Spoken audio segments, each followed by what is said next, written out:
मुझे लग रहा था कि कांग्रेस अपनी हार से कुछ सबक सीखेगी और ये सप्लीमेंट्री डिमांड्स ऑफ ग्रांट्स पर बात करेगी। मेरे प्रिय मित्र केसी वेणुगोपाल काफी सीनियर मेंबर ऑफ पार्लियामेंट है, मंत्री रहे हैं सरकार में, और ऐसी ऐसी बातें लगा कि कांग्रेस जिस तरह से दुर्दशा में है उसी तरह से उनके लोग भी दुर्दशा के कारण जो है लोकसभा में बोलने की स्थिति में। अब आप देखें कि उन्होंने डिमोनेटाइजेशन की बात की और उन्होंने गवर्नर के कंडक्ट पर बात की। सभापति महोदय, 93 में 92 में जो है बाबरी मस्जिद गिर गया, उत्तर प्रदेश में बाबरी मस्जिद का ढांचा गिर गया, जो राम मंदिर था उसका ढांचा गिर गया। घटना उत्तर प्रदेश में होती है। क्या ऐसा कारण था कि हमारी जो भारतीय जनता पार्टी की सरकार हिमाचल में चल रही थी, राजस्थान में चल रही थी, मध्य प्रदेश में चल रही थी, किसके आधार पर आपने बर्खास्त कर दिया? किसके कहने पर बर्खास्त कर दिया? कौन सी घटना हिमाचल में घट गई थी?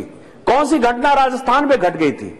तो 100 चूहे खा के बिल्ली चली हज को कांग्रेस को यह बात शोभा नहीं देती है। और मुझे लगता है कि कांग्रेस को अपने आप पर जो है आत्मग्लानि करनी चाहिए कि हमको इस तरह की बात कह के कम से कम इस पूरे जनता को जो है देश को गुमराह नहीं करना चाहिए। आज भी कांग्रेस को इससे सीख लेना चाहिए। दूसरा, उन्होंने कहा कि डिमोनेटाइजेशन पर, मैं आना नहीं चाहता था डिमोनेटाइजेशन पर, लेकिन मुझे लगता है कि क्योंकि मैं सप्लीमेंट्री डिमांड्स ऑफ ग्रांट्स पर ही बात करना चाह रहा था। यह ग्लोबलाइज्ड दुनिया है और जो कुछ भी होता है हम अपने आप को काट के नहीं रख सकते हैं। मैं कुछ स्टेटमेंट जो है उनकी जानकारी के लिए, देश की जानकारी के लिए डिमोनेटाइजेशन पर रखना चाहता हूं। वर्ल्ड बैंक के चीफ एग्जीक्यूटिव अफसर हैं जॉर्जिविया। उन्होंने कहा कि demonetisation is expected to have a positive impact on the Indian economy, which will help foster a clean and digitized economy in the long run. ये मेरा बयान नहीं है, हमारे वित्त मंत्री जी का बयान नहीं है, हमारे प्रधानमंत्री जी का बयान नहीं है, ये वर्ल्ड बैंक के चीफ एग्जीक्यूटिव अफसर का बयान है। और यदि इससे भी आपको संतुष्टि नहीं है तो OECD का जो अभी लेटेस्ट रिपोर्ट आया है उसने कहा है कि implementing the demonetisation has had transitory and short term cost but should have long term benefits. पूरी दुनिया कह रही है। उत्तर प्रदेश के चुनाव के हार के बाद भी आप लोग नहीं सीख पाए कि डिमोनेटाइजेशन का क्या असर है। आप ट्रांसपेरेंट इकोनॉमी, आप ब्लैक मनी की बात करते हो। अब भी वित्त मंत्री जी का जो है बयान आया है, अभी राज्यसभा में, यहां संजोग से माननीय वित्त मंत्री जी अरुण जेटली जी और मेघवाल जी दोनों बैठे हुए हैं, अभी बयान आया है 72,000 करोड़ रुपया ब्लैक मनी अभी पकड़ाया है। पिछले एक साल में 72,000 करोड़ रुपया हमारी सरकार ने जो है पकड़ा है। आप कह रहे हो कितना नोट छपा? मुझे लगता है कि कांग्रेस पार्टी के लोग अब अखबार भी पढ़ना बंद कर दिए हैं। 17 लाख करोड़ रुपया जिस वक्त डिमोनेटाइजेशन हुआ, इस देश में करेंसी 17 लाख करोड़ रुपया चल रहा था। अभी रिजर्व बैंक ऑफ इंडिया के गवर्नर जब आए, उन्होंने बयान दिया कि लगभग 15.5 लाख करोड़ के आसपास जो है करेंसी सर्कुलेशन में है। 86% करेंसी जो है सर्कुलेशन में है। आप करो संख्या बताओ। संख्या बताने के लिए तो तैयार, ऐसा थोड़ा है कि कोई बच्चे का खेल है, कोई गुड्डा गुड़िया का खेल है, हम आपको संख्या नहीं बनाएंगे। संख्या तो बताएंगे ही, लेकिन आप कौन सी संख्या जानना चाहते हो? संख्या यह जानना चाहते हो कि उसमें जो फेक करेंसी आई है, काउंटरफीट करेंसी आई है, उसके बारे में भी आपको बता दें। और यदि काउंटरफीट करेंसी को यदि जांच करना होगा तो उसके लिए एक नए मशीन की आवश्यकता होती है, अच्छे मशीन की आवश्यकता होती है। मशीन के बाद जो है उसको एक एक करके नोट गिनती करने की आवश्यकता होती है। इतना भी पेशेंस नहीं है आपको। आपने देश की स्थिति क्या छोड़ी, आप समझ रहे हैं कि आप क्या बोलना चाह रहे हैं?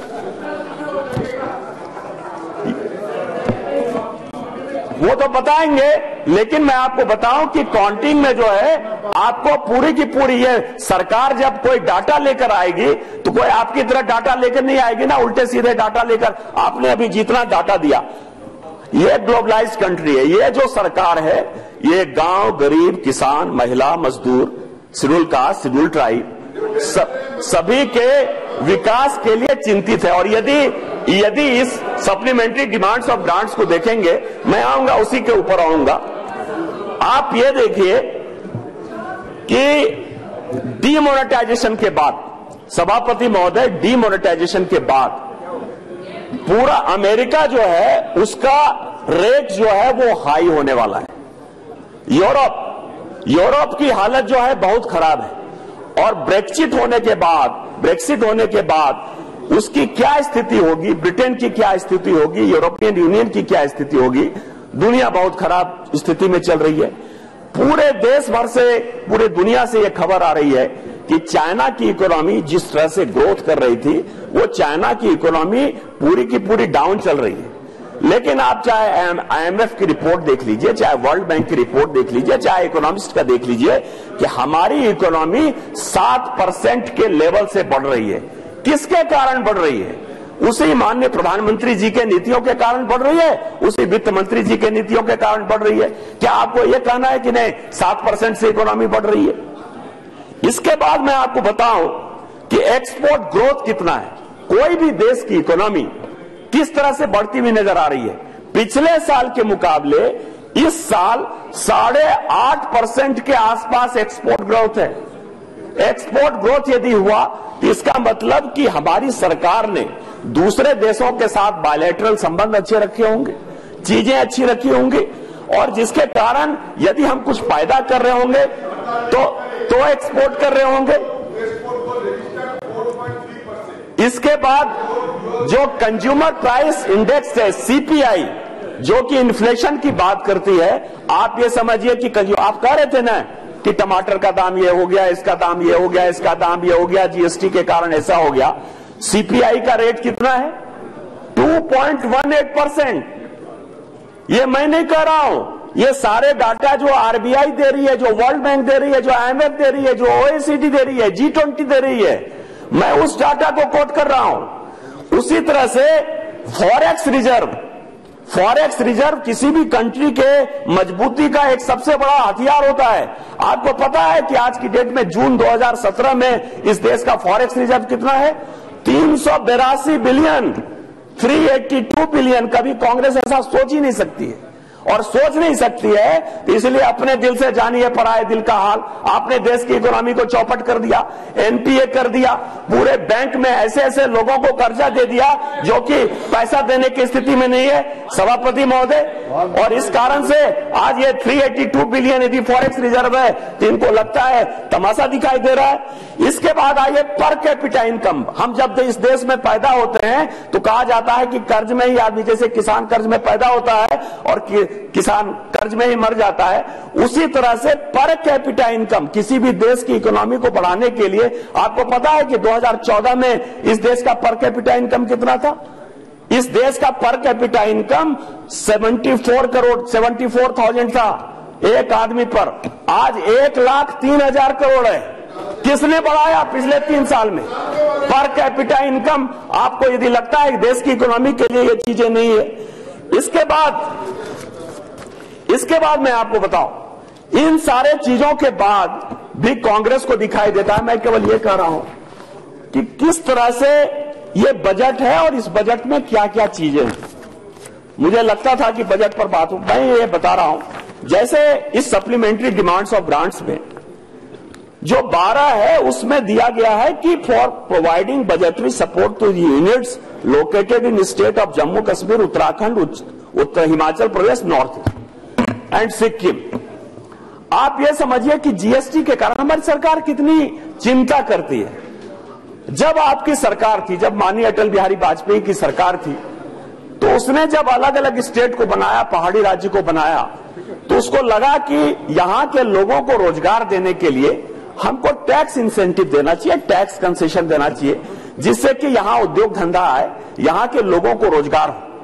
लेकिन जब मनमोहन सिंह जी की सरकार आई तो मनमोहन सिंह जी की सरकार ने पूरा का पूरा जो टैक्स कट था, हिमाचल प्रदेश में जो इंडस्ट्री लगी थी, जो उत्तरांचल में इंडस्ट्री लगी थी, यहां बैठे हुए मनसुख भाई ममाडिया, जो कच्छ में जो उस वक्त भूकंप आया था और उसके कारण जो हम लोगों ने दिया था, वो सारे टैक्स को कट कर दिया, क्योंकि माननीय नरेंद्र भाई मोदी वहां चीफ मिनिस्टर थे और उनको परेशान करना था। इस कारण से उन्होंने, हिमाचल में भी हमारी सरकार थी, उत्तरांचल में भी सरकार थी, गुजरात में भी सरकार थी, पूरा का पूरा टैक्स कट कर दिया। लेकिन जब हमारी सरकार को लगा कि ये जीएसटी के कारण कहीं न कहीं नुकसान हो सकता है, तो इस बजट में हमने क्या किया?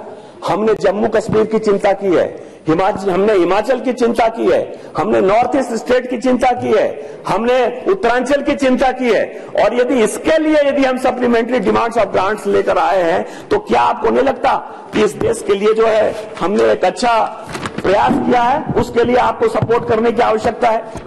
दूसरा जो है, इस डिमांड्स ऑफ ग्रांट्स में 15 नंबर जो है वो है कि पल्स के लिए प्राइस स्टेबलाइजेशन फंड। कल हमारी मित्र सुप्रिया जी जो है बोल रही थी और मुझे अच्छा भी लग रहा था कि वो बोल रही हैं कि मीट खाना इसलिए जरूरी है कि सबको जो है दाल खिलाने के लिए जो है सरकार को प्रयास करना चाहिए, और दाल यदि खाता है तो फिर मीट हम छोड़ देंगे।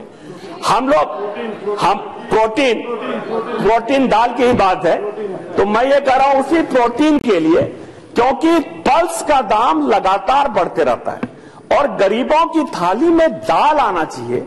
इस दाल के लिए सरकार हमेशा चिंता करती है कि केवल दाल अमीरों की वस्तु नहीं हो जाए, गरीबों की भी वस्तु रहे, और इसके लिए जो प्राइस हमेशा कभी किसान पैदा करता है, कभी किसान पैदा नहीं करता है, इसके लिए 500 करोड़ रुपया दिया है, जिससे कि जिस दिन जी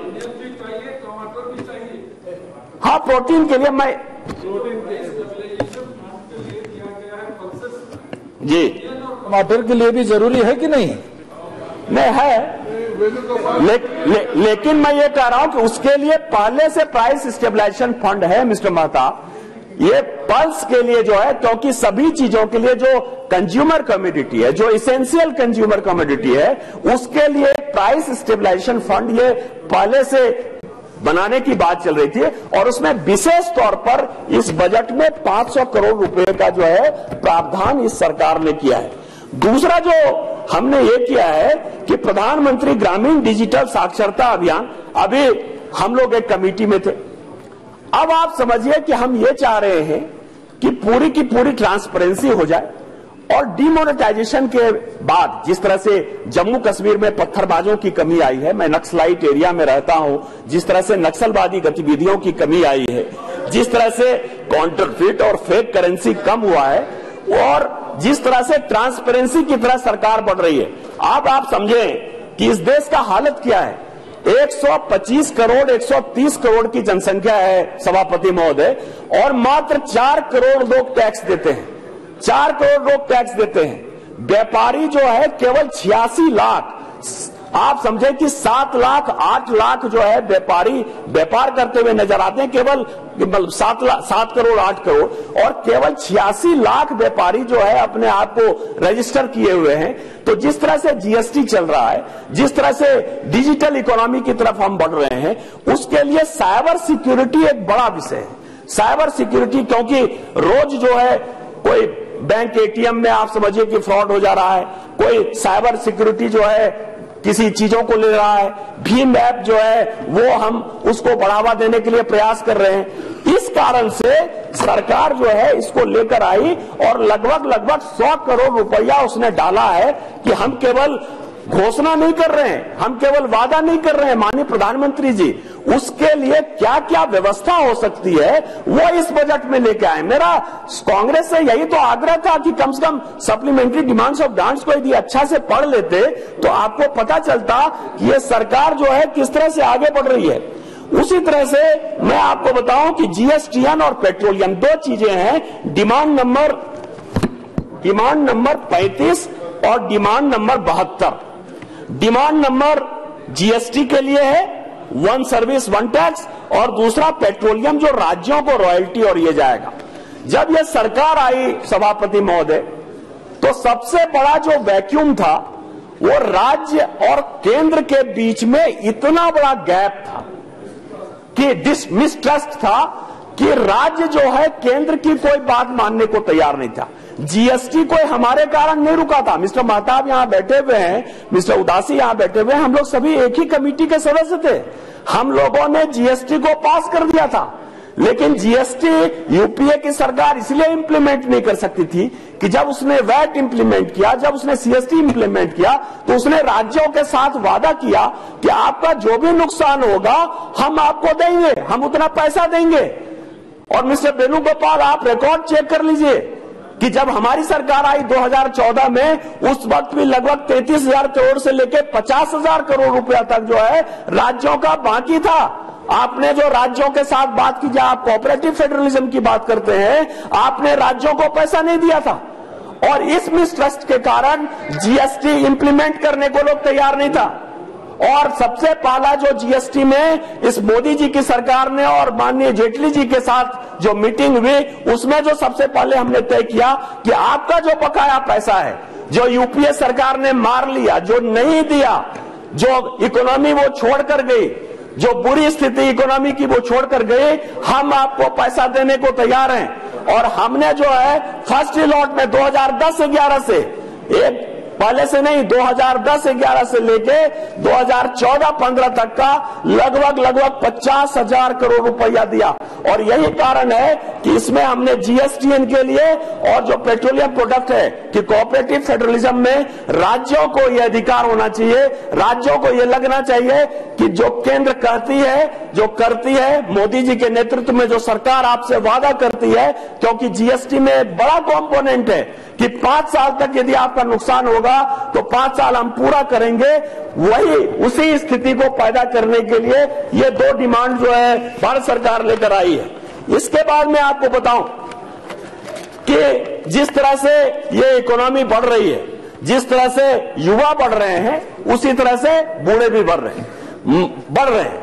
मतलब कि यदि यह देश युवाओं का देश हो रहा है, यह देश बूढ़ों का भी देश हो रहा है। और मिस्टर महताब एक बहुत अच्छा बिल भी लेकर आए थे, आपको ये पता है। उस बूढ़े के कल्याण के लिए, जो बूढ़े माँ पिताजी हैं, जो बूढ़े लोग हैं, उनको उसके लिए जो है transferring additional amount to senior citizen welfare fund, और उसके लिए लगभग 64-65 करोड़ रुपया हमारी सरकार ने दिया है। यदि युवाओं की चिंता कर रही है सरकार, तो उसके साथ साथ बूढ़ों की भी चिंता कर रही है।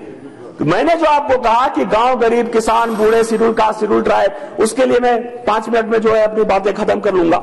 इसके बाद जो दूसरा डिमांड हम लेकर आए हैं, वो स्वास्थ्य के लिए लाए हैं। स्वास्थ्य के लिए आपको पता है कि यहाँ all India institute of medical science एकमात्र जो है यहाँ संस्था है, और इसके कारण अटल बिहारी वाजपेयी जी की सरकार थी जब 6 जगह स्टार्ट किया, इन्होंने जो है 2 जगह स्टार्ट करने का प्रयास किया, लेकिन यूपीए सरकार पूरा नहीं कर पाई।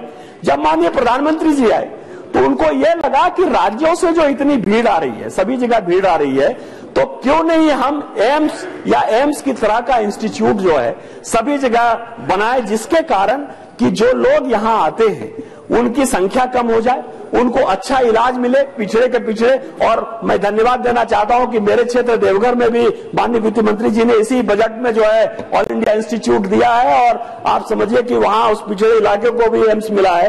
उस कारण से इस सप्लीमेंट्री डिमांड्स ऑफ ग्रांट्स में लगभग 150 करोड़ का प्रोविजन जो है ये सरकार ने किया है।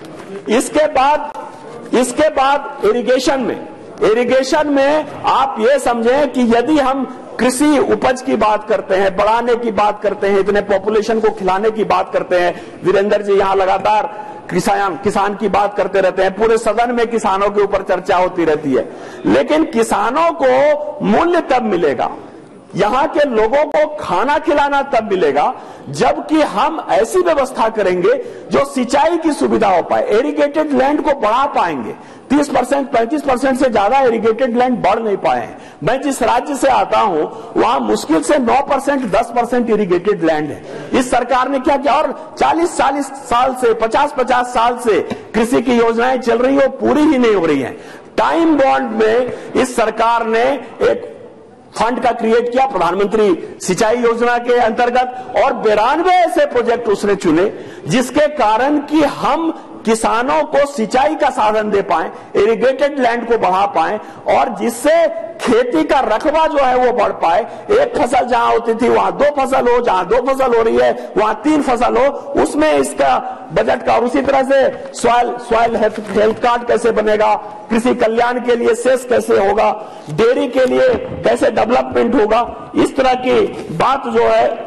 इसके बाद जो एक और फंड है वो रीजनल कनेक्टिविटी के लिए 200 करोड़ रुपया दिया। हमारे प्रधानमंत्री का क्या सपना है? सपना यह है, कामता प्रसाद सिंह गुरु व्याकरण के बहुत बड़े गुरु थे, वो हमेशा कहते थे कि निशाने से ऊपर मारो नहीं तो वार खाली जाएगा। हम इस देश में सपना दिखाने की बात करते हैं तो सपना को पूरा करने की भी बात करते हैं। प्रधानमंत्री जी हमेशा कहते हैं कि वो दिन मेरे लिए सबसे खुशी का दिन होगा जब चप्पल पहने हुए नंगे पांव से आदमी जो है हवाई जहाज में चलता हुआ नजर आएगा। हवाई जहाज केवल मुंबई, दिल्ली, मद्रास इसकी बात नहीं होगी, और इसके लिए रीजनल कनेक्टिविटी का जो है उन्होंने एक कॉन्सेप्ट दिया।